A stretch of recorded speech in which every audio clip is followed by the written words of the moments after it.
Haleluya, selamat datang di program kita Kamu Hebat. Karena saudara yang kasih dalam Tuhan, pada dasarnya engkau memang hebat. Saya nggak mau tahu apapun yang orang ngomong tentang saudara. Saya nggak mau tahu apa kegagalan, kekurangan, kelemahan yang ada pada saudara. Tapi hari ini saya mau bilang kamu hebat. Karena apa kamu hebat?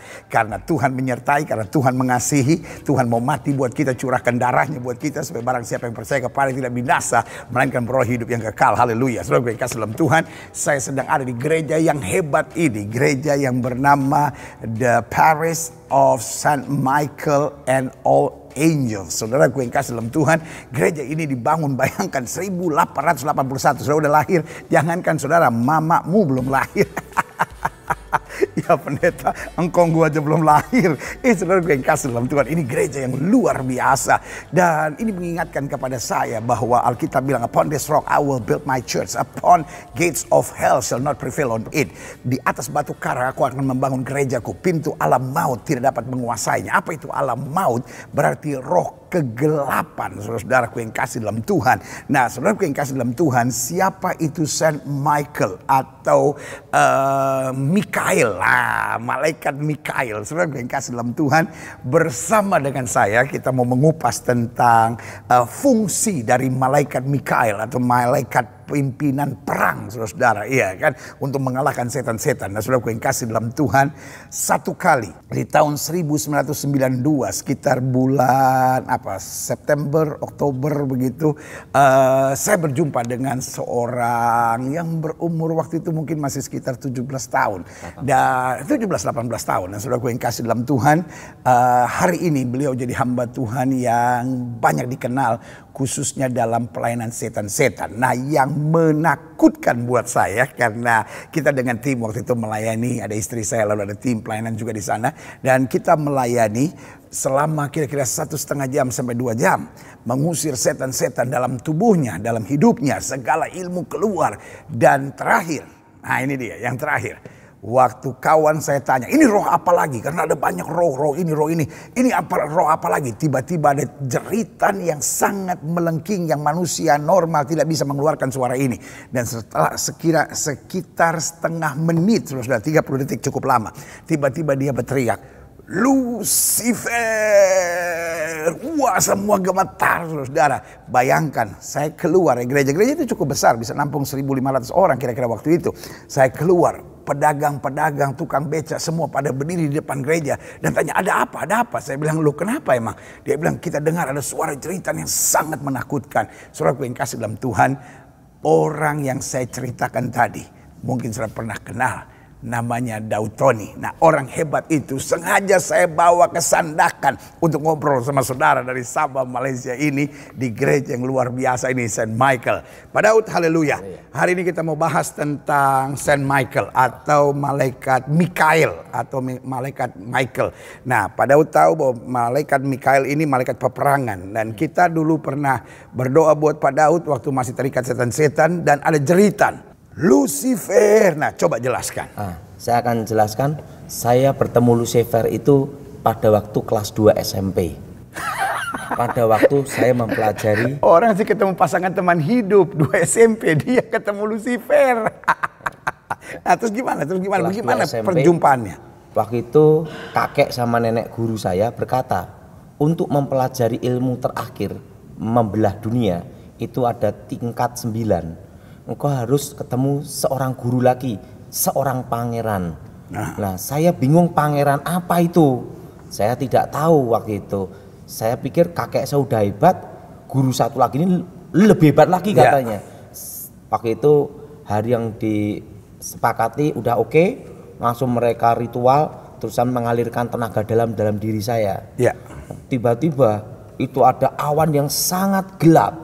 Begitu awan sangat gelap, di situ saya lihat petir sambung menyambung dan gempa. Di mana itu? Waktu itu masih di Solo? Ada di daerah Sragen. Oh, daerah Sragen, saudara. Nah, tiba-tiba awan gelap. Di rumah atau di pertapaan? Di pertapaan. Ada awan gelap, petir sambung menyambung, gempa bumi. Dan tiba-tiba muncul satu sosok. Sosok itu tingginya 3 meter. Wajahnya itu seperti anak muda, lebih tampan melebihi Elvis Presley. Rambutnya silver perak, Terusan model. Pada waktu ini ketahuan umurnya saudara. Orang mah Brad Pitt kayak apa? Dia Elvis Presley. lanjut. Ya.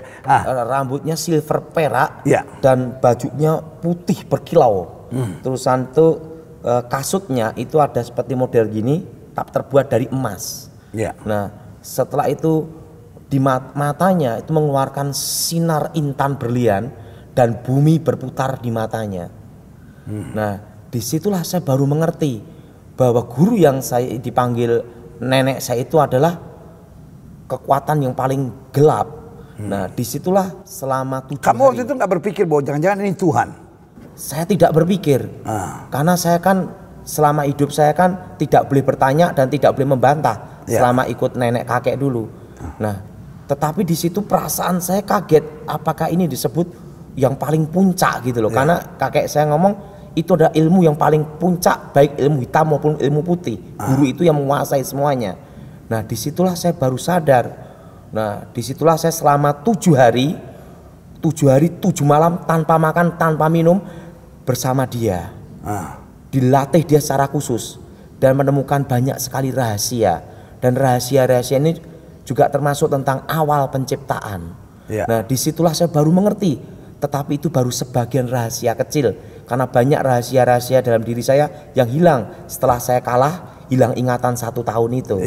Nah, suatu rahasia yang sangat mengejutkan, baru saya mengerti bahwa guru saya yang disebut kakek saya itu adalah dulunya adalah malaikat.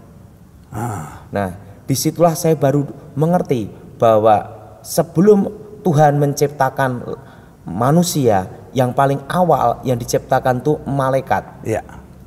Malaikat yang diciptakan Tuhan tuh adalah yang pertama malaikat terkuat namanya Michael.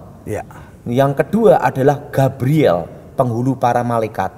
Dan yang ketiga diciptakan malaikat yang lebih mulia, lebih hebat, lebih dahsyat, melebihi malaikat-malaikat yang lain, bernama Luciel.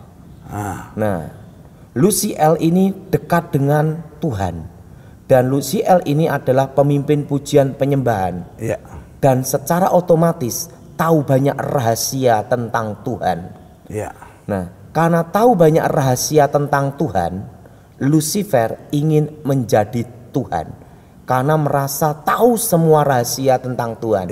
Terjadilah pemberontakan, peperangan di surga yang berpihak pada Tuhan 2/3, yang melawan Tuhan 1/3. Nah, Lucifer yang melawan Tuhan memimpin pemberontakan 1/3. Nah, Michael dan Gabriel bertarung ada di surga, dan peperangan itu ada di surga. Dan Lucifer kalah karena kalah dikeroyok malaikat dan kalah karena kekuatan kuasa Tuhan. Dan Lucifer dibuang ke bumi, jadilah pangeran kegelapan yang namanya disebut iblis. Dan dia malaikat khususnya bagian pujian penyembahan. Wow, jadi saudaraku yang kasih dalam Tuhan, saudara bisa lihat di sini kalau bicara tentang pujian penyembahan itu bicara tentang musik, bicara tentang nyanyian, bicara tentang lagu. Dan kalau kita lihat hari-hari ini di dunia modern, kalau kita perhatikan kan banyak musik, banyak lagu, banyak lagu-lagu dunia mengarahnya pada seks, mengarahkan pada drugs, mengarahkan pada hal-hal jahat, mengarahkan pada penyembahan-penyembahan berhala. Bagaimana itu? Ada suatu rahasia yang sangat rahasia, bahwa semua mantra itu semua harus ada alunan musik dan ada tangga nada. Maka musik itu sebelum saya bertobat disebut tangga nada para dewa. Dan hipnotis pun juga mempelajari dengan musik. Mantra pun juga musik. Musik bisa mempengaruhi jiwa seseorang masuk ke gelombang otak. Dan terciptanya hipnotis juga ada gelombang suara dan nada dan intonasi. Misalnya, kalau orang mau hipnotis, dia pasti pakai nada seperti ini. Mari lihat saya. Nah, itu ada nadanya. Nah, dari nadanya itulah mempengaruhi jiwa, mempengaruhi gelombang otak, mempengaruhi alam bawah sadar. Wow, saudara gue yang kasih dalam Tuhan, berarti hati-hati dengan musik kita, hati-hati dengan lagu-lagu kita, hati-hati dengan nyanyian-nyanyian kita. Yang paling baik adalah kembali pada pujian penyembahan kepada Tuhan. Karena dengan kita memuji dan menyembah Tuhan, kita akan dipulihkan. Dengan memuji menyembah Tuhan, kita akan kuat. Dengan memuji dan menyembah Tuhan, kita akan mengalami banyak mujizat. Karena Alkitab berkata, Tuhan bertahta dan puji-pujian umatnya. Pak Daud ini menarik soal Lucifer. Ketika Pak Daud dilepaskan, mungkin Pak Daud nggak sadar karena waktu itu dalam kondisi trans gitu, dalam kondisi nggak jelas. Nah, lalu kemudian Pak Daud teriak, Lucifer. Nah, setelah perjumpaan ini, ada nggak seperti kayak perpisahan, seperti Lucifer nggak mau melepaskan Pak Daud atau Lucifer mau kembali lagi? Nah, apa? Pernah. Nah, Kejadiannya pada waktu saya dijebak. nah, Setelah saya bertobat, saya itu diminta doa di Surabaya. Nah, setelah itu saya dimasukkan satu tempat, katanya suhu ini mau bertobat. Nggak taunya saya dijebak, dikeroyok 40 orang. Nah, waktu dijebak 40 orang ini, di situ saya dimaki-maki, bahkan diludahi Pak Gilbert. ya. Nah, setelah itu ada suara dan saya tahu itu Lucifer. Nah, Lihat, mereka yang berusaha engkau selamatkan saja berusaha malah mengecewakan dan mengkhianati engkau. Bahkan orang Kristen yang engkau bela pun tidak ada gunanya, bahkan mengkhianati engkau. Nah, Sandia berkata lagi, apakah aku pernah mengkhianati kamu? Nah, waktu itu saya berkata demikian, sekalipun Tuhan tidak pernah nolong aku pun saya tidak mau ikut kamu, saya gitu. ya. Nah, tapi saya percaya Tuhan selalu menolong saya. Dan akhirnya Pak Daud bisa keluar. Saya keluar dari tempat itu langsung dipaksa, saya disuruh tanda tangan. Daripada ribut saya tanda tangan lah, karena suhu itu kalah, karena dia punya tenaga dalam aliran listrik, sama saya tidak berfungsi Pak Gilbert, karena saya tahu kelemahannya, yaitu pakai sandal. Saudara gue kasih dalam Tuhan, ini luar biasa. Ada pengalaman perjumpaan, ada pengalaman mau balikan. Jadi setan juga ada CLBK-nya, saudara. Ini hati-hati, saudara yang udah tinggalkan dosa. Mungkin tadinya saudara penjina, saudara tadinya minum mabuk, saudara tadinya drugs, judi, saudara tadinya hidup nggak beres, saudara tadinya seorang lesbian atau homoseks. Waktu saudara mau keluar dari situ, lihat seperti pengalaman Pak Daud. Iblis mau coba balik lagi, iblis mau coba balik lagi. Tetapi kita harus tegas, tolak. Karena apa? Karena Yesus tetap Tuhan yang dahsyat dan luar biasa. Nah, tadi perjumpaan dengan Lucifer, bagaimana perjumpaan Pak Daud dengan Tuhan Yesus? Saya ketemu Tuhan Yesus pada waktu saya hilang ingatan. Saya kan didoakan pendeta-pendeta dan Pak Gilbert termasuk yang doakan. Ya. Dan banyak pendeta yang doakan juga. Bukannya tambah sembuh, tambah gila. Dan tepat 1 tahun 93, waktu itu ada cahaya terang yang menyinari masuk kepala saya. Dan terdengar suara, akulah Alfa, akulah Omega. Akulah yang awal, akulah yang akhir. Akulah aku, YHWH, Yahweh. Aku telah mati, bangkit hidup kembali. Amin. Yesua HaMasiah. Saya ketemu Tuhan Yesus sendiri tahun 93. Ya. Dan Nah, bagaimana perbandingannya Yesus? Kan Pak Daud pernah jumpa Lucifer, pernah jumpa Yesus. Nah, bagaimana perbandingannya? kalau Lucifer itu adanya rasa takut, ketakutan luar biasa dan bingung luar biasa. Nah, kalau ketemu Tuhan itu damai luar biasa dan tenang. Nah, penampilannya sama-sama gagah gitu. Iya, tapi bedanya kalau Tuhan tidak bisa melihat wajahnya. Kalau Lucifer saya bisa lihat wajahnya. Sampai sekarang pun gambarkan juga bisa. Oh, lihat, sudah gue kasih dalam Tuhan bedanya. Yang satu ketakutan, kecemasan, kepanikan. Karena di mana ada setan, di mana dosa selalu ada kepanikan, kecemasan, ketakutan. Tapi di mana ada Kristus selalu ada damai, ada kemenangan, ada sukacita, ada kedahsyatan. Nah, Pak Daud, apa pesan Pak Daud buat pemirsa Kamu Hebat ini? Sebenarnya ada salah pada waktu 7 hari 7 malam itu baru saya mengerti tentang awal sebuah peperangan antara manusia dan setan. Nah, awal peperangan itu yaitu pada waktu Tuhan menciptakan manusia. Tuhan perlu teman untuk bicara. Tuhan perlu sahabat. Nah, untuk menggantikan posisi Lucifer, malaikat yang paling disayang Tuhan, harus diciptakan yang lebih mulia dan lebih dahsyat. Bahkan lebih dahsyat dan lebih malaikat. maka diciptakanlah Adam segambar serupa dengan Tuhan. Nah, setelah itu baru diciptakan Hawa. Lucifer marah karena posisi dia diambil. Posisi dia diambil dan Lucifer tidak diampuni. Nah, Lucifer pakai ular untuk menjatuhkan Adam dan Hawa. Nah, yang jadi pertanyaan, kenapa manusia diampuni, setan tidak? Nah, Lucifer memberontak kepada Allah dari keinginannya sendiri, merencanakan memberontak melawan Tuhan. Nah, sehingga Tuhan tidak mengampuni. Nah, manusia tidak ada keinginan melawan Tuhan. Manusia tidak merencanakan pemberontakan, tapi manusia dibujuk, digoda setan untuk melawan Tuhan. Makanya manusia diberi kesempatan pengampunan. Haleluya. Seperti kasus pembunuhan. Pembunuhan berencana, hukumannya mati, maksimal mati, minimal seumur hidup. Tidak berencana, ada keringanan. Apalagi yang bunuh orang gila, bebas, karena orang gila tidak bisa dihukum. Lihat saudara yang kasih dalam Tuhan, berarti hari ini benar apa yang Alkitab katakan, bahwa seberapa kali kita jatuh pun Tuhan mengampuni kita.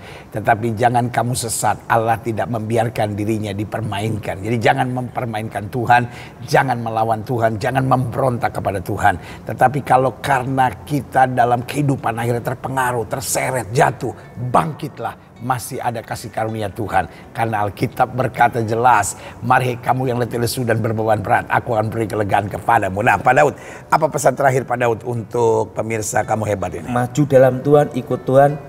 Jangan berpikir bahwa setan itu menolong.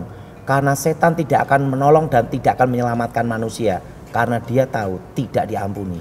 Saudara gue yang kasih dalam Tuhan, kalau kita baca dalam Matius pasal 25 ada dua tempat. Yang pertama untuk manusia, iya kan? Dan yang kedua untuk setan dan pengikut-pengikutnya. Setan tidak mau kesepian di neraka, dia seret dengan berbagai cara. Ada yang dia bujuk, ada yang dia tekan. Tetapi kalau kita goyah dan kita ikut, kita akan terlempar. Karena neraka bukan tempat manusia. Neraka diciptakan Tuhan untuk membuang setan dan pengikut-pengikutnya. Karena itu jangan mau jadi pengikut setan. Apapun tawarannya, the devil never work for free. Setan gak pernah kerja gratis. Dia tawarkan sesuatu yang indah, tujuan untuk menghancurkan. Ikut Yesus, dekat dengan Yesus, tetap jadi pengikut Yesus. Mau ada badai, mau ada angin ribut, selama kita berjalan bersama Yesus, kita lebih daripada orang-orang yang menang. Saya Gilbert Lumoindong bersama rekan saya Daud Tony di program Kamu Hebat ini mengingatkan buat saudara, jangan main-main dengan setan.